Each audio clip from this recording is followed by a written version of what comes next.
Bismillah, alhamdulillah, wassalatu wassalamu ala rasulillah Sayyidina wa maulana Muhammad ibn Abdillah wa ala alihi wa sahbihi wa man walah wa man tabi'ahudahu ila yawmin alqahu amma ba'dahu. Rabbi shrah li sadari wa yassir li amri wa hlul 'uqdatam min lisani yafqahu qawli amma ba'dahu. Qala al-musannif rahimahullah ta'ala min kitab Riyadhis Shalihin lil Imam An-Nawawi rahimahullah ta'ala rahmatan wasi'ah.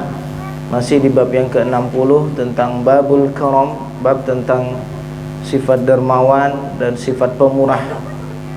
Wal infaq fi wujuhil khairi thiqatan billahi ta'ala, dan berinfak di jalan kebaikan karena wujud dari rasa yakinnya dengan Allah Subhanahu wa ta'ala. Ini majlis malam ini majlis terakhir dari bab ini. Kita baca sisa daripada hadis yang bercerita tentang bab ini. Wa an Aisyah radhiyallahu anha, diriwayatkan dari Sayyidatuna Aisyah, ya, Sayyidatuna Aisyah adalah istri Kanjeng Nabi Muhammad sallallahu alaihi wasallam, ya, yang Sayyidatuna Aisyah ini istri beliau sallallahu alaihi wasallam yang paling muda, yang beliau itu sangat cemburu dengan Sayyidatuna Khadijah, ya. Kenapa? Karena sebelum menikah dengan Kanjeng Nabi SAW, Sayyidatuna Khadijah 3 tahun sebelum menikah sudah wafat. Akan tetapi Kanjeng Nabi sering menceritakan tentang Khadijah sehingga Sayyidatuna Aisyah merasa cemburu. Jadi tidak ada lagi wanita yang lebih saya cemburui dari Khadijah. Kenapa? Karena Rasul sering cerita tetapi saya belum pernah melihatnya. Rasul bercerita tentang Khadijah tapi saya tidak pernah melihat Khadijah. Jadi rasa cemburu itu terkadang muncul bagi seorang Sayyidatuna Aisyah, ya, radhiyallahu ta'ala anha, ya. Sangat fasih, seorang wanita yang sangat cerdas, menikah sama Kanjeng Nabi di umur 7 tahun, akadnya 7 tahun, lalu dukhulnya setelah hijrah ke Madinah di umur 9 tahun, ya. Jadi akadnya ketika di Madinah, ya, akadnya di Madinah sebelum, ya, di Mekah sebelum hijrah, lalu dukhulnya sekamarnya dengan Kanjeng Nabi setelah di umur yang ke-9 tahun, ya. Jangan pikir 9 tahun anak zaman sekarang, ya. Kita pikir 9 tahun di zaman bagaimana zaman dulu. Berbeda, sangat berbeda jauh dengan sekarang. Kita tidak usah bercerita tentang zaman 14 abad yang lalu. Kita tanya ke nenek kita di 100 tahun yang lalu, orang nikah 10 tahun, 11 tahun biasa. Sekarang nih, kata orang sekarang ini generasi micin, ya. Jadi 15 tahun, 16 tahun itu masih sangat kecil zaman sekarang, ya. Kalau zaman dulu itu jangan samakan, gitu, ya. Ana Aisyah, jadi Sayyidatuna Aisyah menikah dengan Kanjeng Nabi umur muda supaya banyak mengambil ilmu dari Nabi. Lalu dengan umur yang panjang Sayyidatuna Aisyah banyak menyampaikan ilmu tentang Nabi, ilmu yang kaitan di rumah, Pak. Sahabat tidak ngerti hukum-hukum apa yang berkaitan dengan di rumah, bagaimana bergaul Nabi dengan istri. Sahabat tidak ngerti itu, butuh istrinya yang cerita. Nah, banyak dari istri Nabi umurnya tua-tua, janda, umur 65 tahun, umur 60 tahun, 50 tahun, ya. Nah, Sayyidatuna Aisyah menikah umur muda, banyak ilmu yang beliau dapatkan dari Kanjeng Nabi. Setelahnya pun umurnya panjang, Sayyidatuna Aisyah banyak mengajarkan kepada para tabi'in dan juga para sahabat, mengajarkan tentang ilmu Nabi. Salah satunya ilmu tentang sedekah ini, bagaimana Nabi kalau bikin sedekah di rumah, ya, ini. Kalau sedekahan, ingat bagaimana cara Nabi sallallahu alaihi wasallam. Wa an Aisyah, dan diriwayatkan dari Sayyidatuna Aisyah, kalau masalah rupawan, ya, paras cantik, Sayyidatuna Aisyah ini saing-saingan dengan Zainab binti Jahsh, ya. Ada seorang wanita orang Quraisy ternama Zainab binti Jahsh yang menikahnya dengan Zaid bin Harithah, anak angkat Nabi SAW. Menikah Zaid bin Harithah. Zaid bin Harithah seorang hamba saya, ya, walaupun setelahnya dimerdekakan sama Nabi, tapi aslinya ya enggak rupawan, ya, istilahnya orangnya ya enggak rupawan lah. Ya, bagaimana dah rupawan, ya, dikatakan warna kulitnya juga hitam, ya. Zaid bin Harithah nikah sama wanita cantik dari nasab mulia. Zainab binti Jahsh ini aslinya tidak senang, ya, gimana tidak senang, ya. Nikah akhirnya dalam kondisi tidak saling suka. Zaid bin Harithah juga tidak senang, Zainab juga tidak senang. Zaid bin Harithah tidak senang. Bagaimana? Seorang pernikahan itu harus minimal sekufu. Sekufu itu artinya apa? Seseorang laki-laki dan perempuan minimal punya satu derajat dalam pendidikan, dalam ini. Ya, sedangkan ini mantan hamba, ini orang Quraisy, ya kan? Sehingga ya mungkin seorang wanita merasa punya pendidikan tinggi, punya nasab mulia, kurang begitu mau nurut dengan laki-laki. Seorang istri itu kan nurut dengan sosok laki-laki kalau memang sosok itu sosok yang betul-betul dianggapnya lebih tinggi, ya Pak, gitu dah. Kalau seorang wanita melihat sesosok suaminya ini secara strata sosialnya rendah, ya nak nurut serius-serius ini yang takut celaka, ya Pak, betul lah. Seorang wanita akan yakin menuruti seorang laki-laki ketika laki-laki ini ya mungkin mapan secara pribadi, mapan akhlaknya, mapan pikirannya, ya kan? Akhirnya wanita nurut, disuruh gini nurut karena ngerti itu yang terbaik, ya. Makanya dalam ilmu fikih itu ada namanya ilmu kafaah dalam menikah. Jika seorang wanita itu dari keturunan, dari nasab orang-orang yang terpandang, itu kalau nikah dengan laki-laki biasa, itu ahli keluarga boleh memutuskan pernikahan. Wah, sudah nikah selesai akad, kata keluarganya jangan-jangan kami batalkan, kami tidak setuju. Batal, Pak, dengan syarat belum punya anak. Tapi kalau sudah punya anak, ya, baru orang itu memutuskan, tidak bisa. Semacam kalau kita istilahkan apa, seorang laki-laki nikah dengan seorang wanita dari kalangan syarifah, keturunan Nabi, keturunan yang mulia sallallahu alaihi wasallam, ya, laki-laki orang-orang biasa. Sudah nikah, setelah akad ada keluarga wanita ngomong kami tidak setuju dengan nikah ini, batal, ya, dibatalkan. Tapi kalau sudah lama setahun dah punya anak, dibatalin, tidak bisa, ya, karena kemudaratan terhadap anak ini akan lebih dijaga. Nah ini, nah, jadi Zainab binti Jahsh nikah sama siapa? Zaid bin Harithah, nikah tidak bertahan lama. Kenapa? Zaidnya juga tidak betah. Kenapa tidak betah? Ya gimana tidak betah menikah dengan wanita yang dia tidak yakin dengan dirinya itu. Terus apa lagi? Tidak cocok secara apa? Secara hubungan pernikahan. Harusnya pernikahan saling melengkapi, ini bagaimana menikah? Ya, mungkin istilahnya itu kalau ketemu yang tidak bisa senyum, ikhlas. Kenapa? Hati tertahan terus, ya Pak. Nah, Zainab binti Jahsh juga tidak senang. Aslinya begitu. Akhirnya apa? Akhirnya diceraikan. Siapa yang suruh? Allah yang suruh.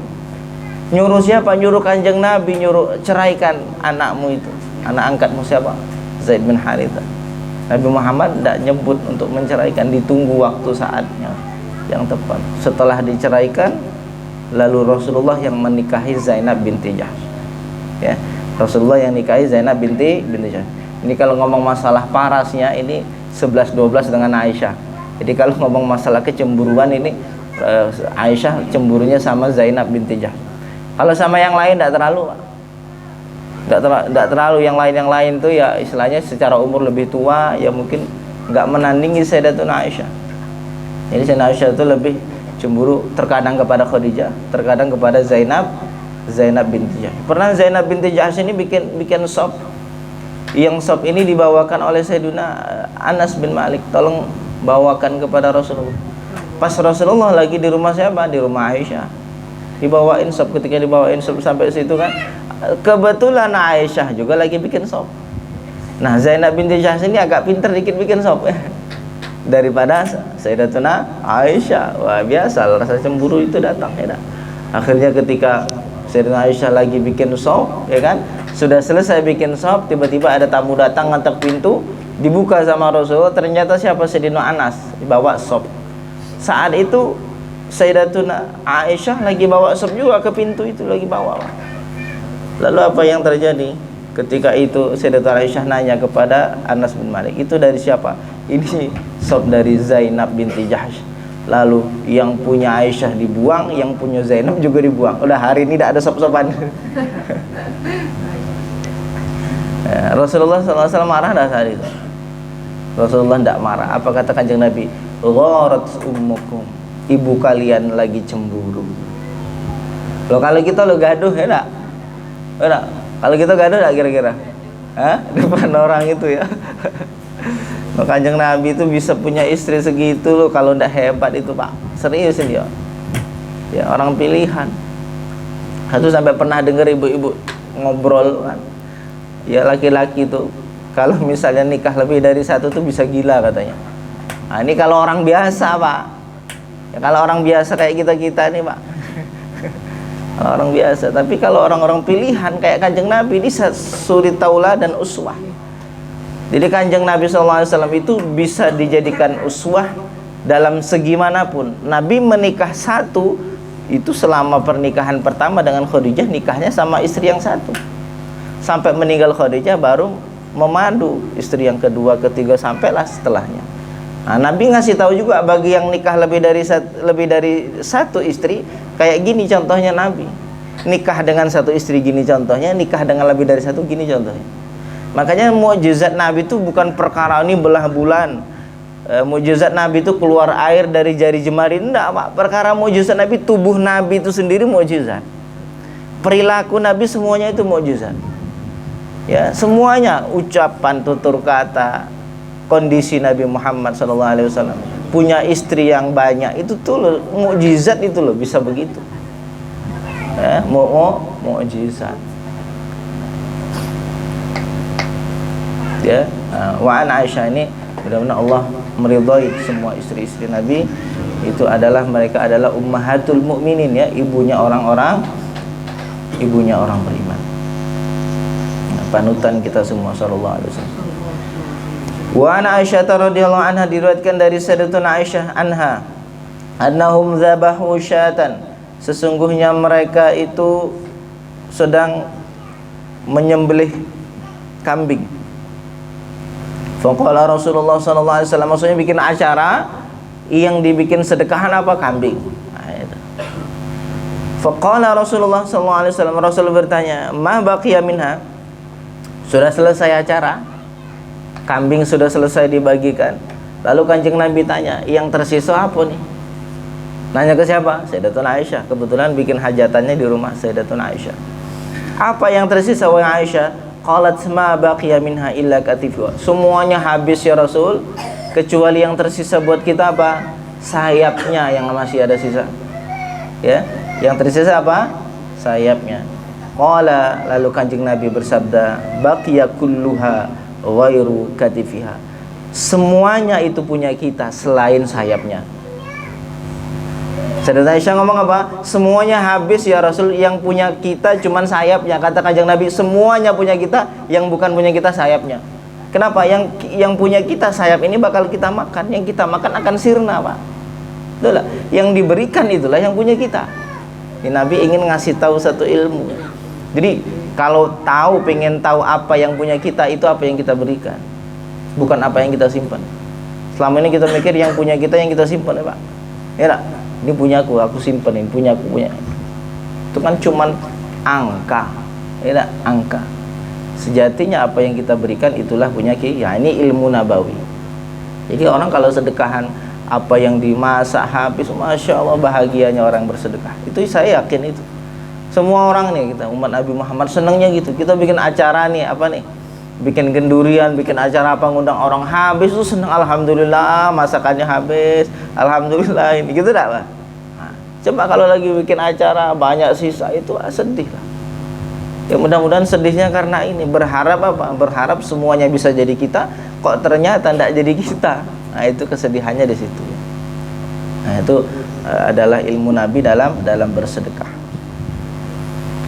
Wa ma'nahu, dan maknanya tasaddaqu, bersedekahlah biha dengannya, illa katifuha, kecuali sayapnya. Faqala baqiyat lana fil akhirah, semuanya akan jadi milik kami di akhirat, illa katifuha, kecuali sayapnya. Sayap ini bukan punya kita, karena yang kita makan itulah yang habis. Wa an Asma binti Abi Bakr radhiyallahu anhuma qalat, diriwayatkan dari Sayyidatuna Asma binti Abi Bakar radhiyallahu anhuma, qalat, berkata, qala li Rasulullah sallallahu alaihi wasallam, Rasul sallallahu alaihi wasallam bersabda kepadaku, la tuki fayukillahu alaika, janganlah engkau simpan apa yang ada di sisimu, dan jangan engkau halangi apa yang ada di tanganmu. Fayukillahi alaika, maka Allah Subhanahu wa taala akan memutus apa yang harusnya untukmu. Jadi hadis ini mengajarkan kepada kita apa yang diberikan itu semacam pembuka keran yang lain yang akan datang. Semakin kita simpan akan semakin menutup jalan keran yang mestinya akan Allah berikan dari jalannya. Wa fi riwayatin, dan pada satu riwayat, anfiqi au anfahi au indahi wala tuhsi fayahsillahu alaika. Ini maknanya sama dengan hadis tadi ya. Dalam ayat dikatakan wa ma anfaqtu min khairin fahuwa yukhlifu, apapun yang kau infakkan Allah ganti. Nah, itu jaminan dari Allah Subhanahu wa taala. Wa an Abi Hurairah radhiyallahu anhu annahu sami'a Rasulullah sallallahu alaihi wasallam yaqul, diriwayatkan dari Abi Hurairah radhiyallahu anhu sesungguhnya Abu Hurairah mendengar Kanjeng Nabi sallallahu alaihi wasallam yaqulu bersabda, mathalul bakhili wal munfiki, perumpamaan orang yang bakhil dan orang yang menginfakkan, kamathali rajulaini alaihima jubbatan, itu seperti perumpamaan dua laki-laki yang pakai dua jubbah, min hadidin, dari besi, min thadiyahima ila taraqihima, dari dada sampai ke bahu. Jadi enggak sampai semuanya ya, dada sampai bahu. Fa'amal munfik, maka adapun orang yang menginfakkan, fala yunfiqu, maka tidaklah dia menginfakkan illa sabaghat au farrat ala jildih, kecuali akan berkembang. Apa itu? Baju besinya itu akan selalu berkembang. Hatta tukhfi bananuhu wa ta'fu atharu, sampai ujung-ujung jari pun akan tertutupi. Jadi semacam satu kinayah apa yang kita berikan itu akan menjadi satu menjadi satu penghalang kita dari panasnya api neraka. Jadi semacam punya baju besi, yang baju besi menutupi semua bagian tubuh. Wa ammal bakhil, adapun bakhil, fala yuridu an yanfiqa syai'an, maka dia tidak menginginkan menginfakkan sesuatu, illa laziqat kulla halaqatin makanah, kecuali akan menyempit, makin sempit, makin mengecil baju besi tadi, makin sesak lah. Artinya apa? Makin susah. Makanya ada yang mengatakan kalau hidup tuh pengen senang dalam artian mudah rezekinya, barokah hidupnya adalah dengan memperbanyak sedekahnya. Makanya ya, kalau saya pernah dengar nasihat dari Habib Umar itu, ya setiap hari tidak sampai sedekah. Setiap hari jangan sampai tidak sedekah, walaupun sesuatu yang kecil sekali. Ya, kalau dalam hadis Nabi, ittaqillah walau bisyikki tamratin, takutlah kepada Allah sekalipun sedekah dengan sebagian potong kurma. Kurma itu dibagi dua, minimal gitu. Ada hal yang kita berikan setiap hari, Pak. Apa yang akan Allah tanamkan? Kebahagiaan dalam hati. Jadi kalau orang pengen bahagia, banyak memberi, senang hatinya, bahagia. Ya, hati itu senang. Hati lembut juga, orang yang sering berbagi itu hati lembut. Karena orang yang hatinya keras, dia tidak menginginkan kebaikan untuk orang lain, gitu tak? Tidak menginginkan kebaikan untuk orang lain. Tapi kalau orang yang hatinya lembut, dia pengen kebaikan orang lain, akhirnya dia pengen orang lain dapat kebaikan dengan cara membantu, memberikan. Ya. Fahuwa yuwassi'uha fala tattasi'. Sebenarnya dia mau meluaskan baju besinya itu, Pak. Akan tetapi nafsunya menghindarkan itu. Jangan, tidak usah. Fala tattasi', maka baju besinya akan tetap menyempit. Nah, ini perumpamaan daripada Nabi sallallahu alaihi wasallam. Wal jubbatu ad-dir'u wa ma'nahu annal munfiq kullama anfaqa sabaqat wa talat hatta tajur wara'ahu wa tukhfi rijlaihi wa atharu masyihi wa khutuwatihi sallallahu alaihi wasallam. Wa anhu qala, dan diriwayatkan dari Sayyidina Abu Hurairah radhiyallahu anhu, qala Rasulullah sallallahu alaihi wasallam, Rasul sallallahu alaihi wasallam bersabda, man tasaddaqa bi'adli tamratin min kasbin tayyibin, siapa yang bersedekah seukuran satu kurma dari usaha yang halal. Sekurma, apalah sekurma? Ya, sekurma. Wala yaqbalullah illa at-tayyib, dan Allah tidak menerima kecuali hal yang baik. Jadi bersedekah dari sesuatu yang baik, yang halal. Fa innallaha yaqbaluha biyamini, sesungguhnya Allah Subhanahu wa taala menerima. Ya, dalam hadis Nabi mengatakan biyaminihi, dengan kanannya. Artinya apa? Allah betul-betul nerima. Jadi jangan dianggap Allah nerima pakai tangan kanan. Nah, lalu kita bayangkan Allah punya tangan begini, kayak mana besar ya gitu ya. Waliyadzubillah. Jadi yang dimaksud Allah menerima dengan tangan kanan artinya hakikat Allah itu betul-betul nerima. Nah, itu. Tsumma yurabbiha, kemudian dari sedekah itu Allah akan mentarbiyah, Allah akan mengurusnya li sahibiha, untuk pemiliknya, kama yurabbi ahadukum faluwahu, sebagaimana kalian itu mengurus anak kuda. Jadi uis yang kita berikan itu sampai di tangan Allah, bahasa kinayahnya gitu Pak, sampai di tangan Allah, ndak Allah biarkan. Ini bagaimana caranya Allah ini biar jadi banyak itu. Seperti kita punya anak kuda, awalnya kecil sampai ke kita asuh baik-baik sampai dia betul-betul besar. Dan gitu sampai ke Allah, sedekah itu nggak dibiarkan sama Allah, diasuh sama Allah sampai itu nilainya luar biasa, berlipat-lipat seperti yang kita sebutkan di pertemuan minggu yang lalu, sampai 90, 900, sampai 100.000, sampai 900.000 kali lipat. Jadi kalau istilahnya misalnya 1 juta yang disedekahkan itu kali 900.000 berapa? Hah?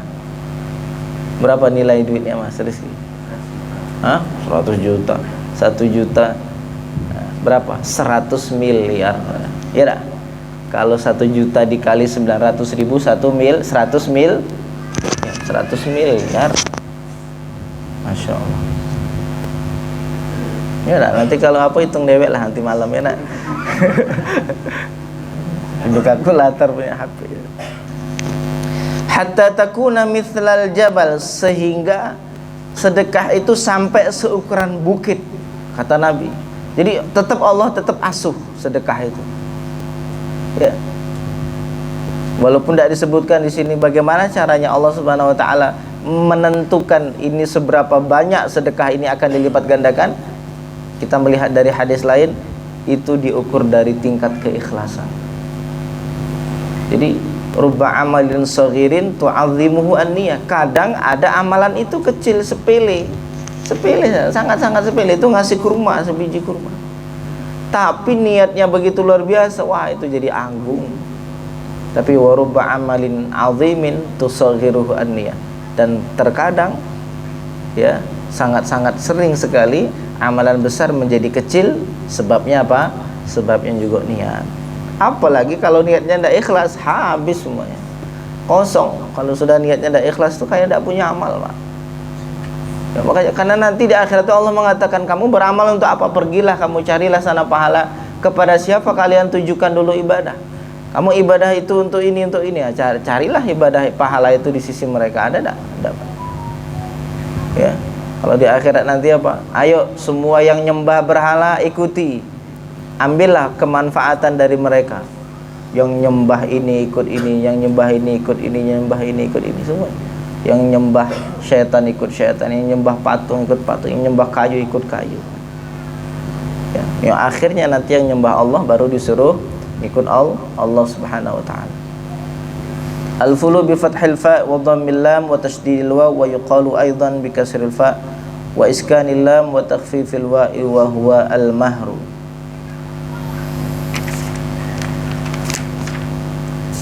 Hadis terakhir.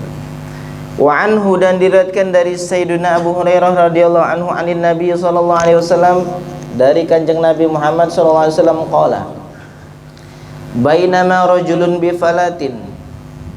Kanjeng Nabi pernah bercerita, ada seorang laki-laki bi falatin minal ardi, sedang berada di tanah kosong. Tanah kosong bisa kita bilang tuh di padang pasir gitu ya. Idz sami'a sautan fi sahabatin, tiba-tiba mendengar suara di awan. Ada di awan itu dengar suara. Dia tidak tahu di sini, tidak mengatakan suara apa Kanjeng Nabi. Kemungkinan ini suara malaikat ya. Isqi hadiqata fulanin. Apa suara itu ngomong? Itu kebun si fulan itu tolong disirami. Jadi ada suara tuh ngomong ke awan. Ya si fulan ini dengar, yang tadi di bawah ini dengar bahwa di langit itu ada yang ngomong begitu. Fatanahha dzalika sahab fa afragha ma'ahu fi harratin. Lalu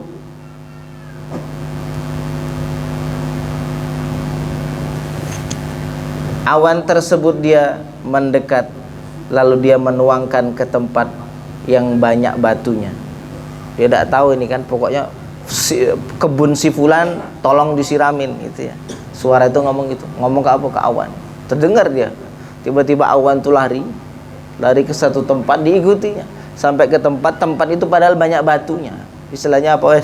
Secara apa, tempat itu ya sudah bukan tempat yang subur gitu ya. Akhirnya awan ini pergi gitu, diikutin sama si fulan. Fa idzan syurjatun min tilka syaraj fa afraqa ma'ahu fi harratin, lalu awan tadi sudah pergi ke satu tempat yang banyak batunya, tiba-tiba awan tuh hujan banyak di situ. Fa idza syurjatun min tilka syaraj qad istaw'abat dzalikal ma', maka tiba-tiba di kebun tersebut ada parit ya, yang dimana parit itu penuh dengan isi air. Fatatabba'al ma', maka dia mengikuti jalur air tersebut. Fa idzan rajulun qa'imun fi hadiqatihi yuhawwilul ma' bimishatihi, maka tiba-tiba saat itu dia melihat ada seorang laki-laki di kebunnya tersebut sedang membagi air dengan pakai kayunya. Jadi semacam membuat satu jalur biar air ini ngalir ke bagian kebun dia itu. Jadi pokoknya dengan awan ini di satu tempat memenuhi satu tempat, ada parit itu penuh dibuat hujan, lalu tiba-tiba di situ ada laki-laki yang sedang apa? Mengatur arus air dan mengatur bagaimana air ini bisa mengarah ke setiap tempat kebunnya. Faqala lahu ya Abdullah masmuk, lalu dia bertanya, laki-laki yang mendengar ada yang ngomong dari atas tadi, si fulan itu namanya si fulan, tolong dihujani kebunnya. Si fulan ya ada namanya Pak, cuma di sini Nabi cuma ngomong si fulan. Saat itu ada namanya, fulan itu maksudnya seseorang, ada namanya. Ya Abdullah, wahai hamba Allah, siapakah namamu? Qala fulan, saya si fulan. Tidak disebutkan namanya siapa, pokoknya si anu gitu ya. Lil ismi alladhi sami'a fi sahabah, apa kata laki-laki tersebut? Namanya sama seperti nama laki-laki yang disebut ketika di awan. Kan di awan tadi kan ngomong hujani kebun si fulan. Nanya sama orang laki-laki tadi, siapa namamu? Nama saya si fulan. Sama kayak nama yang di atas tadi. Nah, ini memang asli orang yang punya kebun ini, yang memang ada suruhan memang untuk hujan di situ. Faqala lahu ya Abdullah, lalu bertanya kepadanya, wahai Abdullah, lima tas'alni an ismi, kenapa engkau bertanya tentang namaku? Faqala inni sami'tu sautan fis sahab alladhi hadha ma'uhu yaqul isqi hadiqata fulan bismik. Lalu laki-laki tersebut mengatakan, saya mendengar tadi ada suara di awan, yang suara itu mengatakan, suara malaikat mengatakan kepada awan, hujani kebun si fulan. Yang si fulan itu namanya nama kamu. Si fulan tadi namanya siapa? Nama kamu. Fama tasna'u fiha, kamu punya amalan apa? Kok bisa sampai begitu? Saya mendengar ada malaikat ngomong begitu. Faqala amma idza qulta hadza, engkau sudah ngomong begitu, saya akan kasih tahu. Fa ini anzuru ila ma yakhruju minha fa atasaddaqu bi thuluthi. Saya itu biasanya setiap apa yang dikeluarkan dari bumi, hasil bumi ini saya sedekahkan sepertiga. Jadi hasil dari apa yang dia keluarkan dari hasil bumi dikeluarkan berapa? Sepertiga. Wa akulu ana wa ayali thuluthan, dan saya dan keluargaku makan di sepertiganya. Jadi saya cukup makan sepertiga untuk saya, keluarga, istri, anak, semuanya di sepertiganya. Wa aridu fiha thuluthahu, dan sepertiganya saya bagi untuk apa? Saya balikkan lagi untuk modal, untuk pembibitan, untuk perawatan dan lain-lain. Nah, ini rahasianya kalau pengen berhasil ya Pak, ternyata dicoba ya dah. Coba dicoba. Enggak mesti harus kita punya kebun, usaha lain gitu juga. Ada cerita seorang saudagar kaya di Mesir itu, saya lupa namanya itu, di daerah, kalau daerahnya di daerah Tonta atau daerah mana gitu ya, ada saudagar kaya. Dari mana dia usahanya? Selesai sarjana dia punya usaha bikin ternak unggas ayam ya. Itu dia punya kawan ada 10 orang, pinginnya 10 orang, ya sama-sama ini mau bikin usaha. Ternyata cuma ada 9 orang. Kurang satu, ini siapa ini mitra kita yang terakhir, yang ke-10. Lalu semuanya sepakat mengatakan, dah mitra kita yang 10 ini Allah. Jadi modalnya masukkan 10 mitra, keuntungan dari 1/10-nya kita kasih ke jalan Allah. Karena satu mitranya Allah, keuntungannya harus ke Allah gitu. Masya Allah, meledak usahanya, masyhur. Beliau tuh sampai di mana tempat tuh punya baitus zakah ya, punya rumah zakat. Sampai di daerah itu saya pernah datang ke daerah itu daerah desa kecil tapi punya universitas. Daerah kecil desa punya universitas, yang bangun si fulan ya, laki-laki ini. Mungkin nanti saya bagikan videonya Mak, itu jadi motivasi buat kita. Saya bagikan videonya. Ada itu videonya, bagus kisah ceritanya. Itu masyhur. Saya pernah datang sampai diceritakan sama teman, oh ini universitas ini yang bangun si fulan. Sampai rel kereta api itu dibangun sama si fulan. Akhirnya yang tadi 1/10 mitranya, satu keuntungan untuk Allah, setelahnya apa? 100% untuk Allah. Sampai ketika wafat beliau tuh 500.000 orang yang ikut mentakziah ketika wafat si fulan. Baru udah kayak ulama ya, bukan ulama tapi kayak ulama. Mereka Allah ridho sama si fulan. Ya namanya terpuji di langit dan di bumi. 500.000 orang di Kairo yang ikut mentakziahi si fulan. Ya. Ini kisahnya. Wa aridu fiha thulutsahu, dan saya berikan kembali modal sepertiganya. Rawahu Muslim. Al-hurrah al-ardul mulabbasa hijaratun sauda wa syarjatu bi fathi shinil mu'jamah wa iskanir ra wa bil jim hiya masilul ma'iyah. Wallahu taala ala wa alam bisawab. Mudah-mudahan Allah menganugerahkan kepada kita sifat yang loman ya, seperti akhlaknya Nabi dan akhlaknya para wali. Amin amin ya rabbal alamin. Walhamdulillahi rabbil alamin.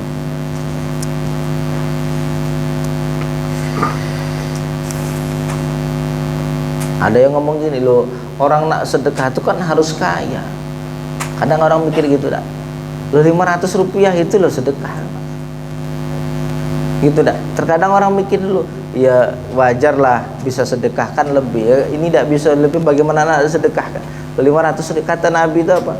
Ittaqin nar walau bisyikki tamratin. Walaupun kita cuman satu punya kurma satu nih, kita bagi 2 loh, satunya sebagian untuk kita, sebagian untuk orang, itu ya termasuk sedekah, dan itu akan menjadi penebus dan menjadi tameng dari panasnya api neraka. Kalau orang mikir begitu. Karena kalau orang mikirnya nanti dulu memberi, makanya rezekinya sempit terus sampai mati. Itu serius, itu dicobalah. Makin kita bakhil, makin susah rezeki kita. Ya, tapi ketika makin banyak kita memberi, Masya Allah, makin kayak air mengalir. Terkadang dari satu sisi ini kayak sempit, padahal jalur lain Allah sedang buka yang begitu banyak. Ya, mudah-mudahan Allah pahamkan kita tentang masalah seperti ini ya. Karena ini bentuk keyakinan kita tentang akhirat juga Pak. Tentang keyakinan kita tentang perkara akhirat, tentang janji-janji Allah dan janji-janji Rasulullah sallallahu alaihi wasallam. Bismillah, alhamdulillah, wassalatu wassalamu ala rasulillah sayyidina wa maulana Muhammad ibni Abdullah wa ala alihi wa sahbihi wa man walah wa man tabi'ahu dah ila yauminal qaw. Amma ba'dahu, masih kita membahas tentang kitab sedikit Khulasah Nurul Yaqin ya, ringkasan sirah nabawi Khulasah Nurul Yaqin ya, yang dikarang oleh Syekh Umar Abdul Jabbar ya. Yang pada malam hari ini ya, di bab yang ke-20, yang dimana kita kemarin bercerita bahwa setelah Nabi Muhammad SAW berdakwah secara terang-terangan, semua keluarganya diajak, mulai sahabat yang lain mulai ngerti dakwah Nabi, mulai ikut, dah orang Quraisy makin benci sama Nabi SAW. Yang dulunya cinta menjadi kebencian kepada Nabi Muhammad SAW. Bagaimana caranya? Orang Quraisy, Abu Jahal datang ke pamannya yang mengurus Nabi Muhammad setelah wafat datuknya, datang kepada Abu Thalib. Yang pertama ditolak, yang kedua datang lagi ditolak lagi, malah dibela. Yang ketiga ini malah yang serius ya, Maji'u Quraisy li Abi Thalib maratan tsalitsah, kedatangan orang Quraisy kepada Abi Thalib di kali yang ketiga. Lamma ra'at Quraisyun anna Abu Thalib la yuridu an yamna'a ibna akhihi masyau ilahi bi Umarah ibn al-Walid. Tak kala orang-orang Quraisy melihat sesungguhnya Abu Thalib itu tidak mau menghalangi ponakannya untuk dakwah ini, maka mereka berjalan kepada Abu Thalib dengan membawa seorang yang bernama Umarah bin Walid. Seorang namanya Umarah bin Walid. Wa qalu lahu, dan orang Quraisy mengatakan kepada Abu Thalib, khudh hadzal fata waladan lak. Umarah bin Walid, ambillah ini jadi anakmu. Karena Rasulullah itu menjadi ponakan yang paling disayang sama Abu Thalib. Jadi kalau merasa engkau takut kehilangan ponakanmu nih, ambil Umarah, yang ini Muhammad ini saya bawa. Gitu bahasanya kayak gitu. Sallallahu alaihi wasallam. Wa aslim ilaina, dan berikan kepada kami Muhammad sallallahu alaihi wasallam ibna akhika, ponakanmu, linaqtulahu, supaya kami bunuh. Orang Quraisy itu begitu biasa, Pak. Ya, punya anak perempuan dikubur ya, hidup-hidup itu udah biasa. Orang udah hidup dengan begitu keras ya. Faqala lahum ammuhu, lalu pamannya Kanjeng Nabi berkata kepada orang Quraisy, bi sama tatlubun, sangat jeleklah apa yang telah kalian pinta. Ata'tuni benakum li uraybah wa autikum ibni litaqtulah, apakah kalian mau memberikan anak kalian lalu saya berikan anakku supaya kalian bunuh ya. Faraja'u khaibina, lalu mereka pulang dalam kondisi sia-sia. War rasulullah lam yazal mustamirran fi nashril Islam, dan Rasulullah senantiasa terus menerus menyebarkan agama Islam. Wa ammuhu yadfa'u anhu, dan pamannya membela. Nah, ini bagian dari bukti dalil kalau paman Nabi ini sejatinya Islam, cuman tidak nunjukkan Islamnya supaya menjadi tameng dari dalam. Istilahnya gini, ini kita mau dakwah di Talang Sari, ya, Talang Sari. Lalu kita punya orang dekat di Talang Sari. Nah, orang Talang Sari yang dekat ini ya dia jangan lepas statusnya sebagai orang Talang Sari. Kalau dia lepas statusnya, maka kita tidak punya kekuatan dari dalam. Biarkan dia begitu, yang penting kita dekat sama orang ini terus. Maka begitu cara dakwah Nabi. Nah, Abu Thalib begitu caranya. Ini kalau Abu Thalib masuk Islam, maka tidak ada lagi membentengi dakwah Nabi dari dalam. Siapa lagi yang ngomong ke Abu Lahab, Abu Jahal nanti? Ini sudah jadi musuh. Sekarang kan masih jadi kawan nih. Abu Thalib kawannya Abu Jahal, Abu Lahab ya, kawannya yang lain. Nah, karena kawan, janganlah. Masa iya ini ponakan aku, jangan gitu loh. Tapi kalau sudah Abu Thalib masuk ke agama Islam, berada di belakang barisan Kanjeng Nabi, nampaknya begitu. Oh, maka ini sudah musuh kita. Ya, Abu Thalib ini musuh kita juga ini. Gitu loh, Pak. Nah, jadi itu yang kami yakini, bahwa Abu Thalib ini adalah Islam, cuman tidak menunjukkan keislamannya ya. Satu bab lagi ya. Idza Quraisy lin Nabi sallallahu alaihi wasallam, orang Quraisy menyakiti Kanjeng Nabi Muhammad sallallahu alaihi wasallam. Akhadat Quraisyun tu'dzir rasulah. Orang Quraisy, jadi kita bercerita kisah-kisah begini jadi motivasi hidup, Pak. Ya, jadi motivasi hidup. Jadi memang jalurnya orang-orang mulia itu mesti disakiti, susah. Idza Quraisy lin Nabi, orang-orang Quraisy menyakiti bagi Kanjeng Nabi Muhammad sallallahu alaihi wasallam. Akhadat Quraisyun tu'dzir rasul, orang-orang Quraisy menyakiti Kanjeng Nabi, wa istahzi'u bih, dan mengolok-olok Nabi. Khususan idza dzahaba ila shalah, terkhusus apabila berangkat menuju salat. Ba'da an ra'at istimraruhu fi da'wati, setelah orang-orang Quraisy melihat Kanjeng Nabi terus-menerus dalam dakwahnya, wa difa'i ammihi anhu, dan makin kesel lagi pamannya itu selalu membelanya.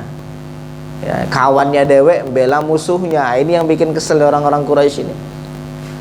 Wa kana sallallahu alaihi wasallam yuqabiluhum bil hilmi, dan adalah sallallahu alaihi wasallam membalasnya dengan kelembutan, was sabri, dan kesabaran, wal lutfi, dan kelembutan, wal afi, dan sifat pemaaf. Karena kalau tidak dilawan dengan begini akan jadi perpecahan dan akan mantul dakwah Nabi. Jadi berapa banyak dalam proses mereka nyakitin Nabi, tapi balasan Nabi dengan penuh lemah lembut, ini yang menarik hati. Oh kok begini ya? Hati terenyuh. Sekeras-keras manusia punya iman dalam hati, punya fitrah kebaikan. Lembut hatinya, oh melihat begini. Kalau dalam Al-Quran itu Allah Subhanahu wa taala menggambarkan dalam ayat itu, walau kunta faddan ghalidhal qalbi lan faddu min hawlik. Kalau engkau itu bersifat keras hati, orang itu akan lari. Salah satu dari dakwah yang paling utama itu adalah satu kelembutan. Kalau itu dipakai, sukses dakwahnya seperti dakwah Nabi Muhammad sallallahu alaihi wasallam. Wa kana asyadduhum idza'an lirrasuli Abu Jahlin. Dan saat itu yang paling dahsyat menyakiti Rasul siapa? Abu Jahal. Siapa? Paman Nabi dewek. Ya.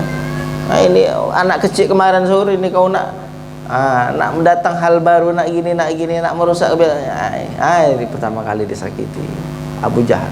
Yang lain masih punya rasa empati. Loh ini loh Al-Amin yang dulu pernah kami sangat yakini kejujurannya. Masa iya nak saya sakiti ya gitu loh. Yang lain kan punya kisah sama Nabi. Nabi itu kan digelar sama Al-Amin, ya kan? Orang tuh semuanya tuh meyakini kejujuran Nabi Muhammad. Jadi yang berani nyakiti Nabi Muhammad secara langsung yaitu Abu Jahal, Abu Lahab.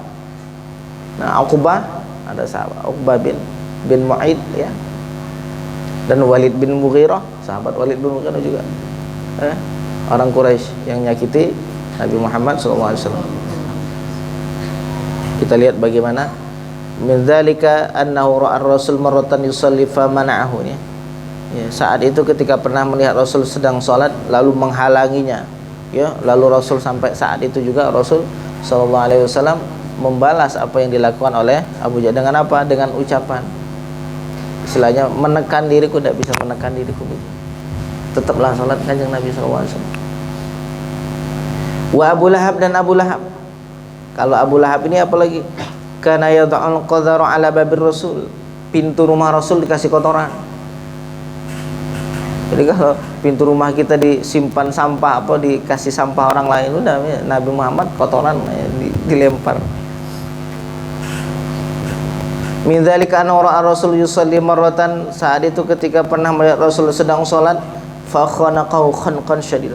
Dicekiknya kanjeng Nabi. Lagi sholat dicekik sama pamannya sendiri, Abu Lahab. Abu Lahab nyekik sampai kelas nyekiknya. Lalu datang Abu Bakar melerai. Apa kata Abu Bakar? Apakah engkau mencekik seseorang yang mengatakan Tuhanku adalah Allah? Abu Bakar yang melerai. Kita tiba-tiba gini, kita biasa ngaji, tiba-tiba ada orang, kok tidak usah ngaji. Sampai di jalan tuh orang nyekik gitu. Apa sih kalau ngaji ya? Kira-kira lanjut ngaji apa berhenti? Memang kalau belum diuji itu ngomong semangat. Pas datang ujian itu belum tentu ya Pak ya.